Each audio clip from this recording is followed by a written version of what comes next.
www.mixcity.fm. Mix City Radio. Vous êtes sur Mix City Radio, c'est Sébastien avec vous pour une nouvelle interview d'un grand voyageur du monde aujourd'hui, car on est en ligne avec André Brugiroux, nommé en 2007 le plus grand voyageur existant sur Terre. Bonjour André. Bonjour. Alors, bon, peut-être pas le plus grand, mais disons celui qui en a fait le plus.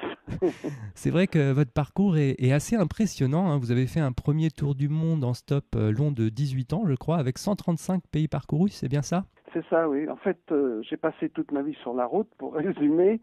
Et j'ai même pris, disons, une vie sabbatique. Ouais. Et alors, comme vous le dites, là, il y a deux périodes. Il y a cette période que vous mentionnez, de 55 à 73, 18 ans sans rentrer à la maison.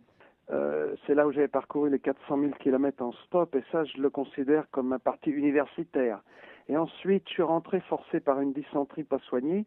Et après, de 74 à aujourd'hui, à 2005, il y a eu 30 ans, une deuxième partie où j'étais en France là. Ouais. Mais je partais chaque année 6, 7, 8 mois pour finaliser mon rêve de visiter tous les pays et tous les territoires. Voilà, Ouais. c'est fait depuis 2005. En 55, quand je suis parti, il n'y avait pas les guides de routard, j'ai raté pas mal de choses qui m'intéressent à voir. Donc maintenant, je vais dans les pays, non pas pour découvrir le pays, puisque j'ai déjà été avant, mais pour voir un truc dedans que j'ai raté par manque de renseignements.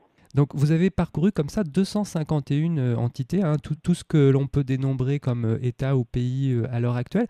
Mais vous dites aussi que vous avez fait le tour du monde, ou plutôt celui des hommes. Est-ce que c'est la motivation de rencontrer l'autre qui vous a fait partir si longtemps de votre petite ville natale du Val-de-Marne ?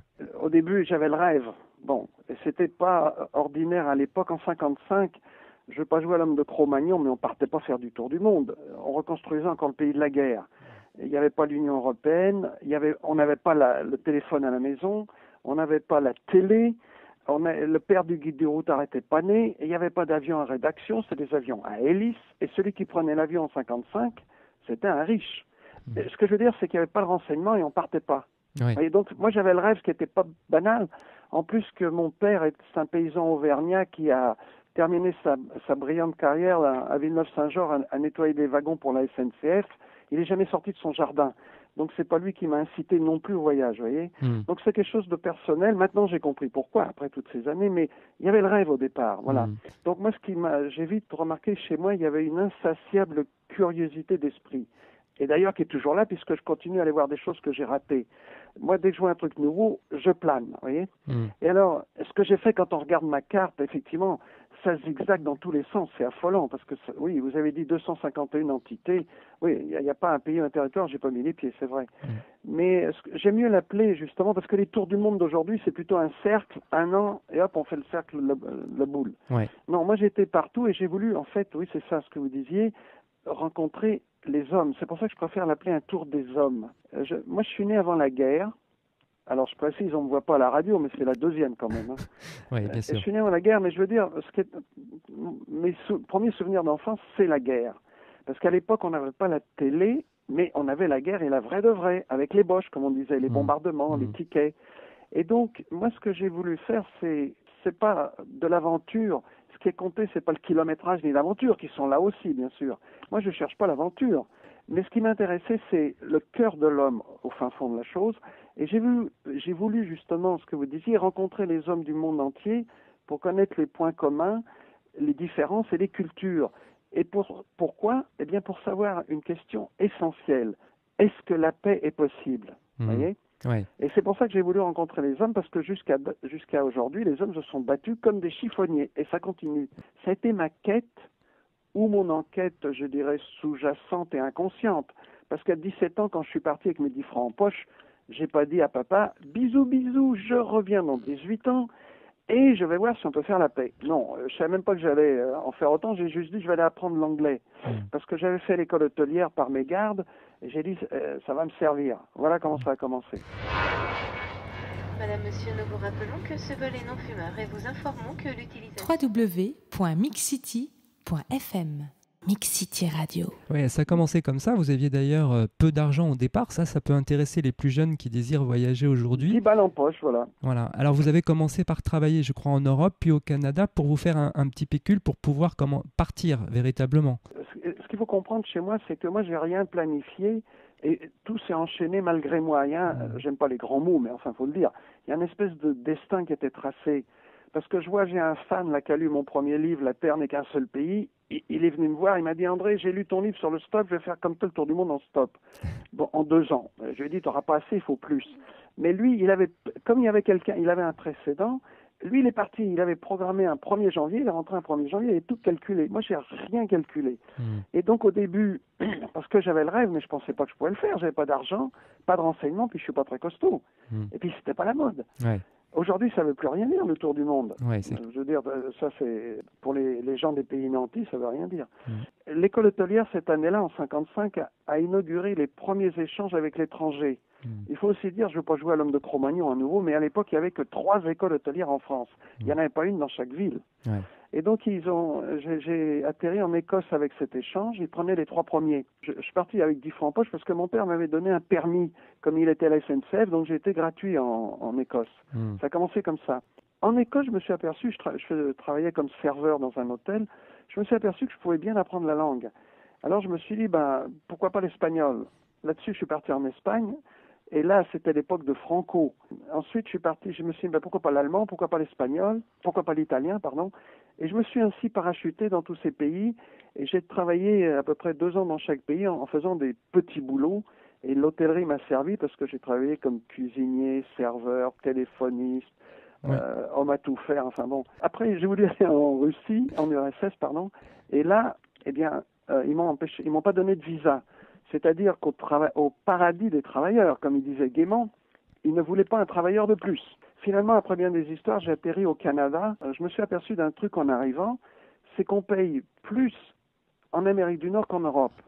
Ou disons, c'est ça qui est intéressant, la différence entre le coût de la vie et les salaires est plus large. Et là, donc, j'ai pas été au Canada pour économiser, j'y étais pour refaire de l'anglais. Mais je me suis aperçu que je pouvais économiser, et là, je me suis dit, enfin, je peux économiser pour mon rêve de voir le monde qui était toujours derrière la tête. Bien sûr. Vous voyez, ça s'est combiné, quoi. Et avec 3 ans d'économie, de 65 à 67, avec ça, j'ai tenu les 6 dernières années des 18 ans d'absence. C'est-à-dire, de 67 à 73, j'étais sur la route tous les jours. Pendant 6 ans, j'ai sorti mon pouce. Oui, c'est ça. Et incidemment, ces années-là, bon, je ne veux pas jouer au vieux schnock, mais c'était les grandes années de la route. Il faut se souvenir, il y a eu les beatniks, les hippies, mai 68 à Paris, et puis toute cette belle jeunesse sur les chemins de l'Europe à l'Inde, qui partait à la recherche des philosophies hindoues et tout ça. Et il y avait tellement de monde sur la route à l'époque que pour faire du stop, il fallait faire la queue. Ça a changé depuis. Ouais, vous avez dit justement, j'ai sorti mon pouce sur toutes les routes de la Terre pendant 6 ans, avec $1 par jour, visité 135 pays, 400 km en stop, 400 000 km en stop, tout à fait. Alors c'est impressionnant, mais ce tour du monde n'a pas été quand même un long fleuve tranquille. Hein. Vous dites avoir été 7 fois en prison, déporté 2 fois, chargé par un troupeau de buffles justement au Congo, attaqué par des hyènes en Inde. Et en plus, vous avez eu justement un moment assez dur au Pakistan où vous êtes tombé malade, vous en parliez tout à l'heure, vous avez eu une dysenterie. Est-ce que ces épreuves ont pu vous décourager d'aller jusqu'au bout de votre voyage, de votre rêve? Non, jamais. Il fallait me tuer pour m'empêcher de terminer. C'est un choix, la vie. Ouais. Je dois dire aussi, quand même, pour situer, pour les dangers, par exemple, je me suis retrouvé avec une baïonnette entre les 2 yeux en Afghanistan, 6 mitraillettes dans les côtes au Venezuela. Je suppose que vous avez déjà pris l'avion vous-même. Oui, bien sûr. Oui. Vous avez pris l'avion avec une Kalachnikov dans le dos, les mains en l'air, déporté. Non, ça c'est spectaculaire. Hein. Ouais, Moi, je j'imagine.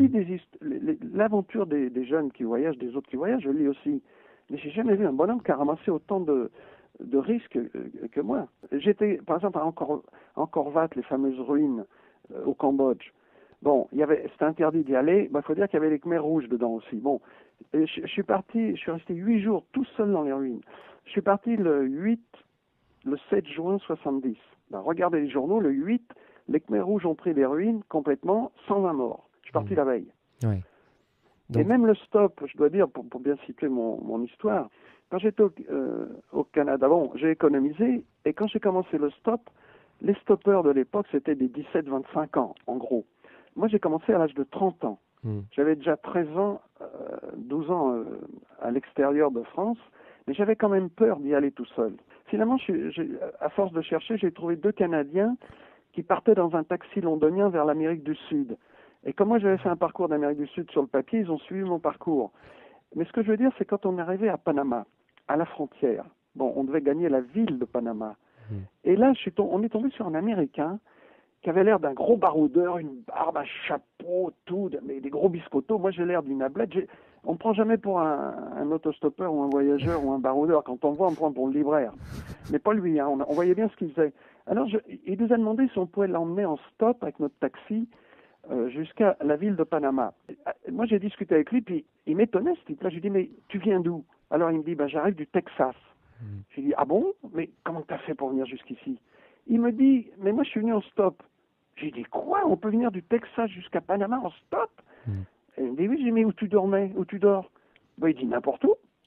Quand j'ai vu moi, je le voyais comme un super-héros, le mec. J'ai dit, mais moi, je serais jamais capable de faire ça. Ouais.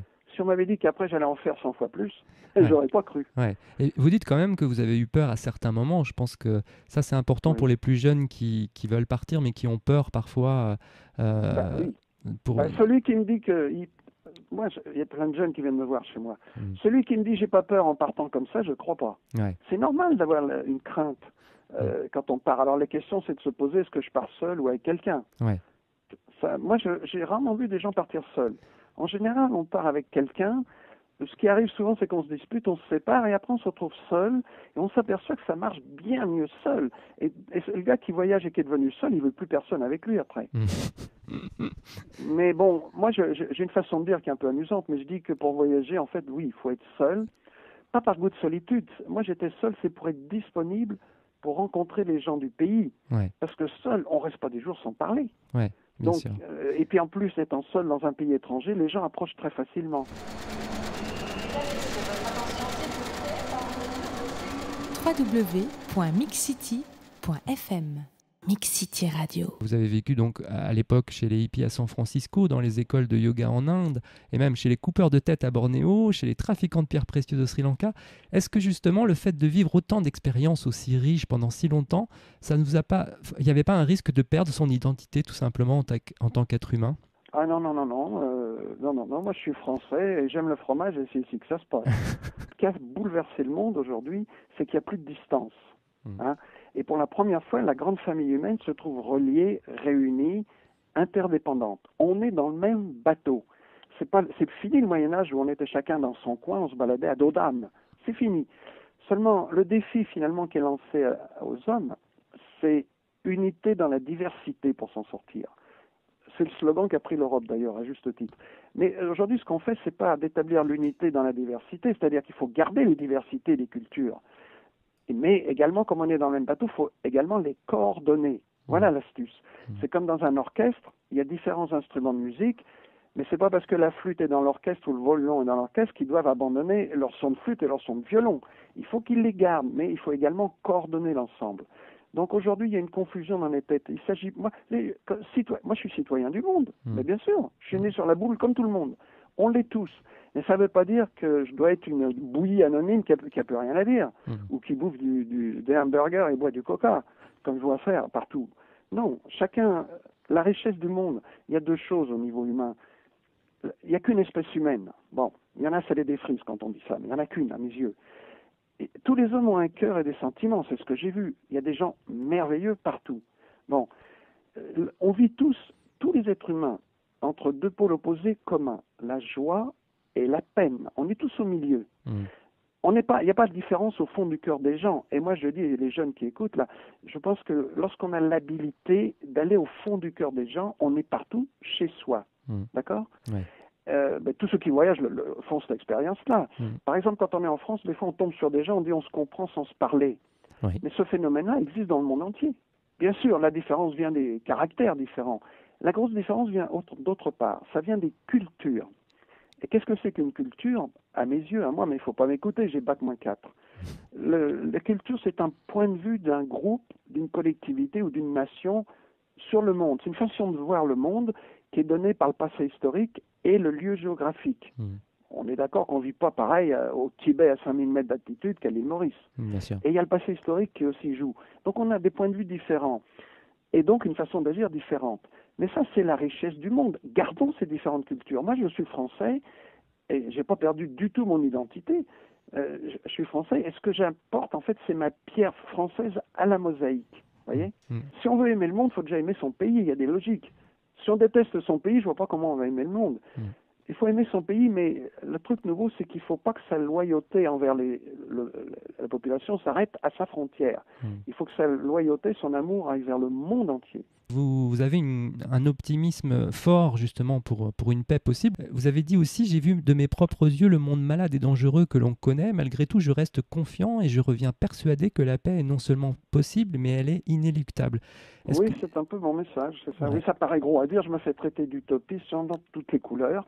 Pourquoi elle est inévitable? C'est parce qu'il n'y a plus de distance, on est dans le même bateau, il n'y a plus de recul. La paix n'est même plus un idéal, c'est devenu une nécessité.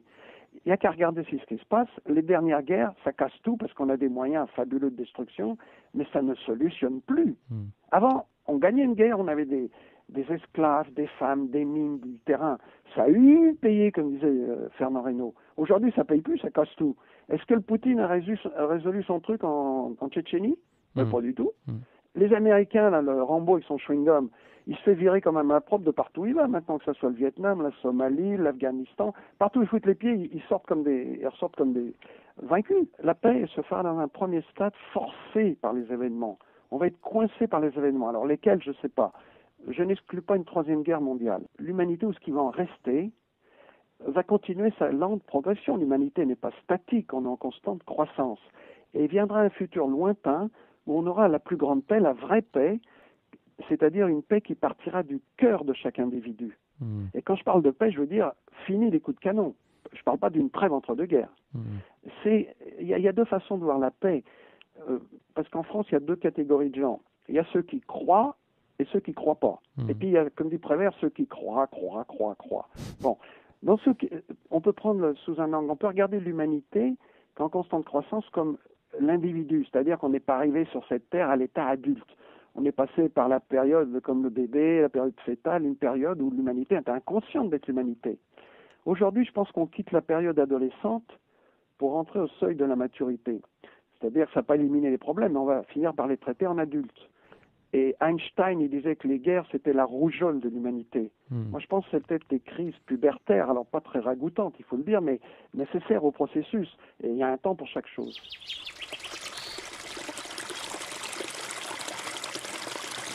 www.mixcity.fm Mix City Radio. Justement, cette envie de témoigner que vous avez envie de partager, vous disiez tout à l'heure que vous receviez des jeunes qui partent faire un tour du monde. Oui. C'est ce genre de conseils que vous leur donnez? Oui, pour ceux qui viennent poser des questions de voyage, moi je leur dis quand même, vas-y, pour ceux qui hésitent, parce que c'est important aujourd'hui d'apprendre à tous se connaître. Parce que beaucoup de problèmes viennent de l'ignorance, de le racisme, tout ça, c'est parce qu'on ne se connaît pas. Oui. Donc je pense que c'est un tout jeune qui part, pas obligé de faire des tours du monde ou partir des années, qui partirait ne serait-ce que 3 mois ou 6 mois dans un pays très étranger du sien. Il ne s'agit pas que le Français il bouffait des frites en Belgique, mais allez se mettre au cœur du Congo ou au Pakistan, à Peshawar ou en Inde, il va voir. Donc ça ferait une façon de se connaître et ça changerait la donne. Tous ceux qui rentrent de voyage n'ont plus le même regard. Donc je pense que c'est important aujourd'hui d'avoir cette expérience-là. Maintenant, pour les idées, pourquoi? Moi, j'ai écrit, c'est pas tellement pour raconter mes 400 000 kilomètres en stop, même si c'est rocambolesque. J'ai écrit parce que derrière, parler de la paix, c'est bien beau. Moi, si je fais un petit laïus, oui, la paix, oui, d'accord. Et puis, ceux qui me disent que c'est pas possible, c'est qu'ils regardent rien, parce que l'Europe a réussi à la faire. Et pourtant, l'Europe s'est battue toute son existence, dont 2 guerres mondiales. C'est pas rien. Eh bien, ils ont fait la paix quand même, donc on voit bien qu'il y a un exemple. Alors, bien entendu, pour que ce soit global, il y a beaucoup de choses à régler. Mais en tout cas, on voit qu'on a un exemple sous les yeux quand même. Mais moi, j'ai écrit, c'est parce que dire que la paix va se faire, c'est bien beau, mais l'important n'est pas là. L'important, c'est de savoir comment la faire. Comment? Oui. Eh bien, il se trouve que dans mon voyage, et ça a été en fait la grande découverte, et c'est pour ça que j'ai fait le tour du monde inconsciemment, j'ai trouvé des réponses à comment établir la paix. Il y a eu, très brièvement, une révélation en Perse qui reste inconnue en France, qu'on appelle aujourd'hui la foi Baha'i. C'est un nom un peu barbare, un nom arabe, Baha'i, qui est parti de Perse, c'est-à-dire l'Iran d'aujourd'hui. Dans cette révélation, c'est-à-dire c'est un texte inspiré, c'est pas de la cogitation des hommes, c'est comme le Coran, l'Évangile, la Bible, tous ces trucs-là, les Dhammapada de Bouddha, il est expliqué comment établir la paix. Alors, pour l'individu, comment acquérir l'esprit universel dont on a besoin, mais aussi très important, c'est pour ça que j'en parle, c'est que dedans, pour la première fois dans l'histoire de la religion, il y a un plan administratif mondial qui a été révélé pour gérer la Terre comme une seule entité politique. C'est même expliqué comment voter dedans. Ce qui est intéressant, c'est que ce plan mondial Baha'i, donc, est en marche et fonctionne.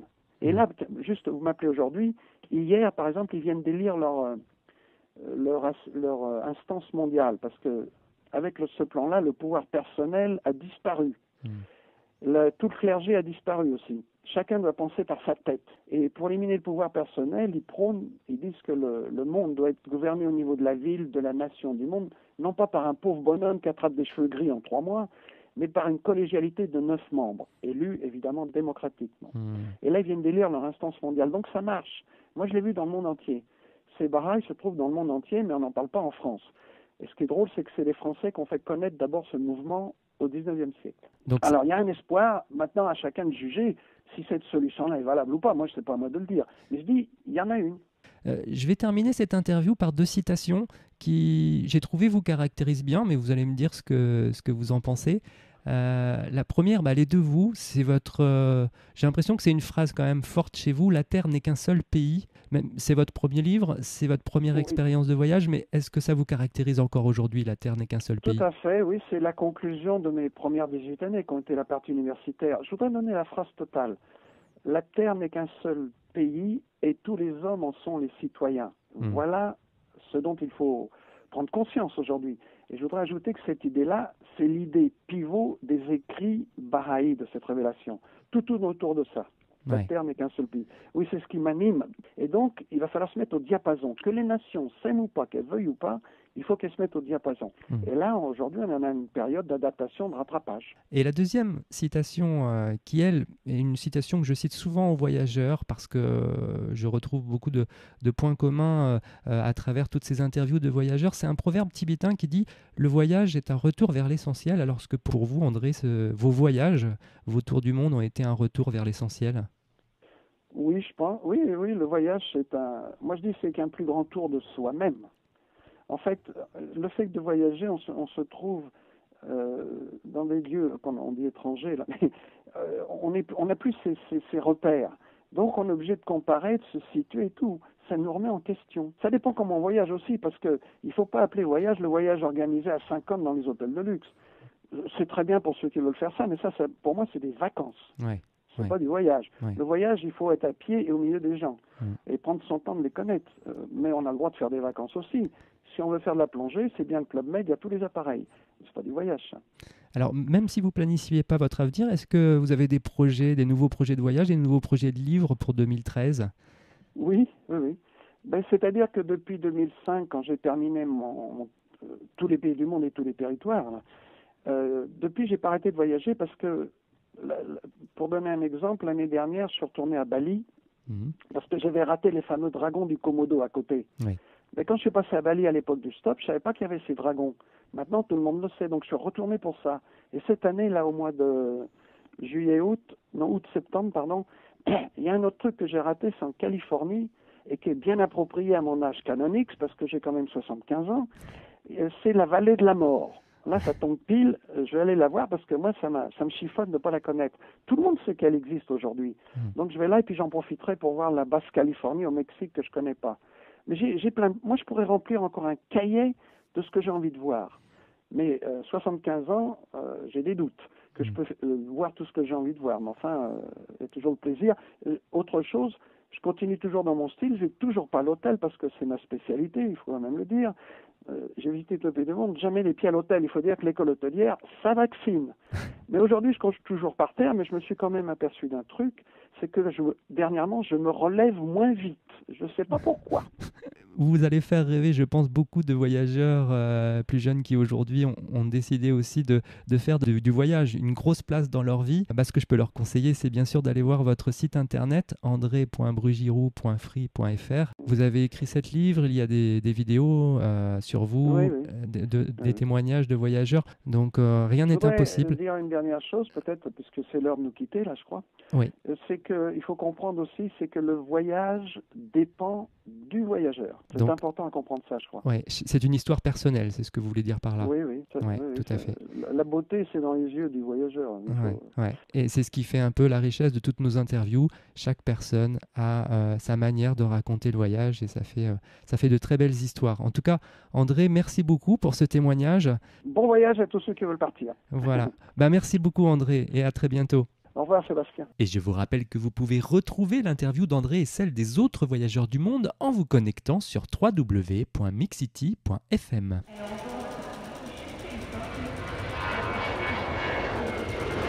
www.mixcity.fm. Mix City Radio.